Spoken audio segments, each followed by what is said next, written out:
Hello everybody, welcome back. Jordan here. Today we're going to be building the Lego City. Yes, this will be the second update in the Lego City rebuild and the 9th update in the Lego Room rebuild.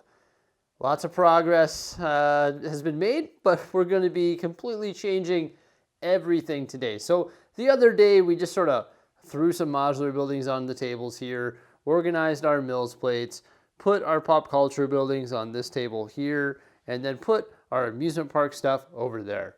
Now I was conflicted. I didn't know what to do. I didn't know if we should have our pop culture stuff on this table and our amusement park stuff over here, or if it should be reversed. And you know what? I think ultimately I've decided that we're going to reverse it. I didn't want to put the amusement park stuff here because I thought the buildings would be too tall and they would block the modular buildings. But that won't be the case because, I mean, these buildings are pretty tall too, right? And you can still see the modular buildings because, I mean, when you stand here, you can see them perfectly fine.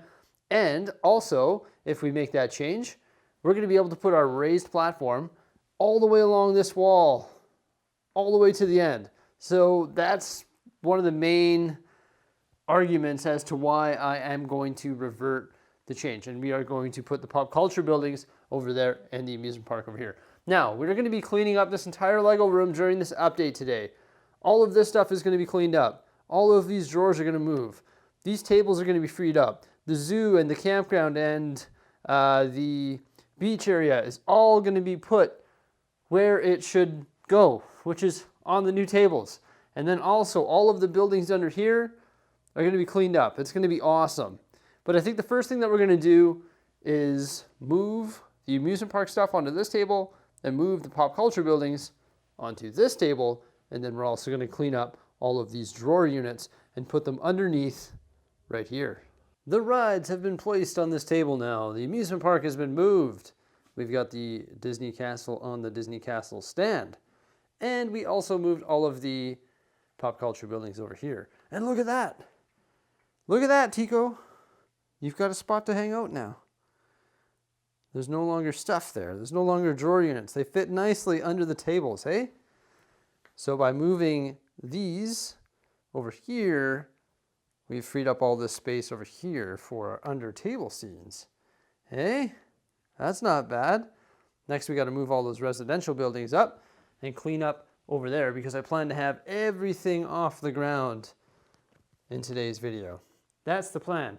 Now, you can see how much space we have for modulars if we run 2 rows of them going all the way along the back here and all the way along here. So what we could do is free up some space from over here by transferring some of these modulars to fill in that space just in front of the Avengers Tower there.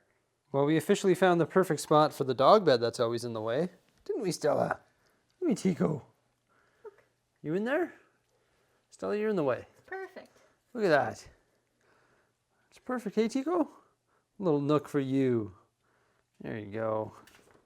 We moved our beach and our campground. So now this table is empty, and so is this one here. So the nice thing about this table here with the amusement park is it's 60 inches, and our base plates, the gray ones, are 15 inches. So we can fit 4 of those across here to cover the whole area with gray base plates. Granted, I mean, we're going to be converting the amusement park to mills rather soon. You can see we've moved the Ninjago area. It used to be right here. We thought to ourselves, maybe there's a better spot for that. We also moved the zoo. But this is where we moved the Ninjago area, over here. So our plan is to put a raised platform in. This back table spans 170 inches. We're going to build a platform that's 100 inches, we think. So it's going to come up to, let's see here, this is 40, 65. So it's going to come up to about the diner right there. And this won't be a raised platform. We're going to make like a little Ninjago lake right here. And off the edge of the platform, we'll build a cliff edge, and we'll put this temple on the cliff edge, and then we'll have Ninjago City below it. That'll look really cool, hey? I think that's going to be neat. You can see we relocated the campground right over here. So it'll be like Ninjago Lake, campground, beach. Maybe the farm will be worked in here as well, probably. And then over here we have our zoo. Our zoo is massive.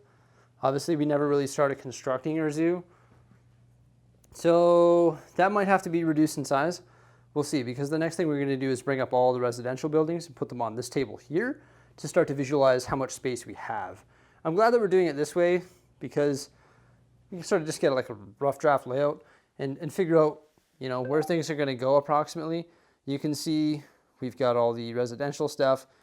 The other things that we have are the boat docks. So we got to decide where we're going to put the boat docks.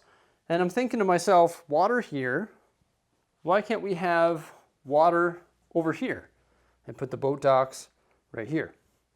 So maybe boat docks here, and then once again, probably going to have a little bit of space here just at normal table height, and then 15-inch platform probably starting there, maybe just about 40 inches long or so.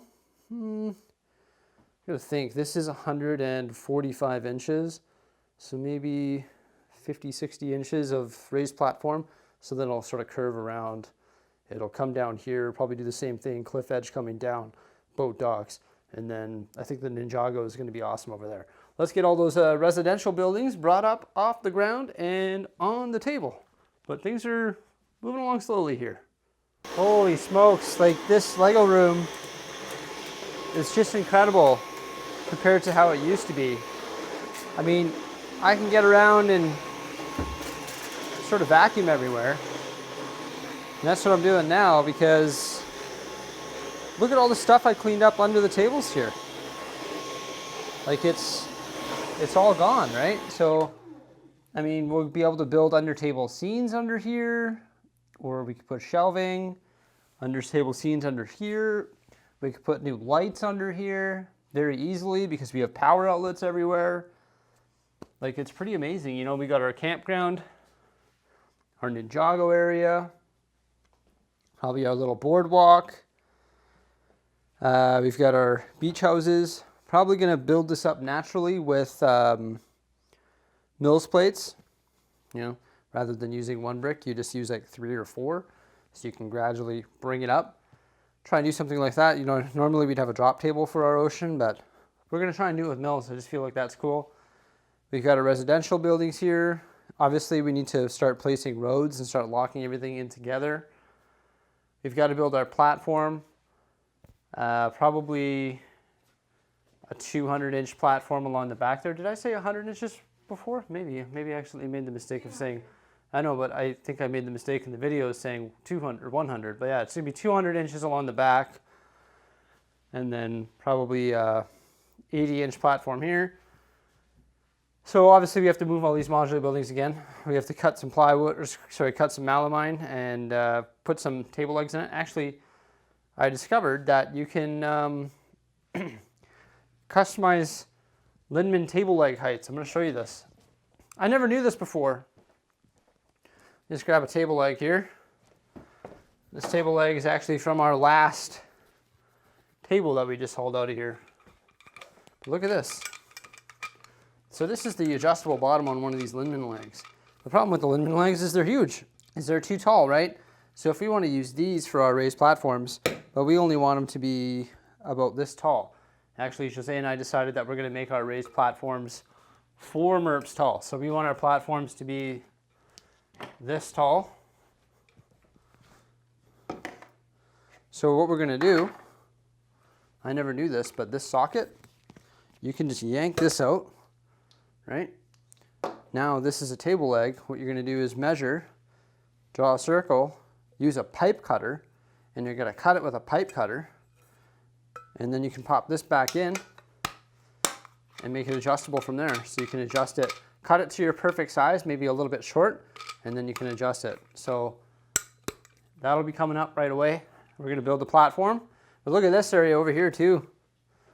We got our 3 tables back. I can bring our TV back here. We can set up our streaming area now again. Oh, you can get around in here. Everything's so easy to reach. Like before, I was saying today, like I used to bump into stuff all the time. And now with this new layout, I can reach. I'm not breaking things. I can reach everywhere. It's going to be incredible. So the next thing that we need to do is start locking everything in place. We need to start placing roads. And then we also need to build our platform. I'm sure our platform will be the next thing. Luckily for us, I have enough Adil's legs. I have enough screws from those Adil's legs. And we have enough melamine in the garage that I don't even have to go buy anything. I just need to use a saw, a pipe cutter, and my brain and figure it out. Actually, I might get some 2x3s, but sorry, 1x3s to create a frame that's supported by the adult's legs. Build like a frame using 1x3s, nice and thin, connect the adult's legs, and then you can just, sort of like what we did here, but a lot smaller of a platform. So I might do that. But yeah, that's really about it for today. I just wanted to share our experience here as we continue working on the Lego city. I think we got our base layout down, and now we're gonna start, you know, slowly but surely adding platforms and adding details and stuff like that, and just sort of locking everything in place. Everybody, thank you so much for coming on by. Remember, like, subscribe, and stay tuned. Farewell.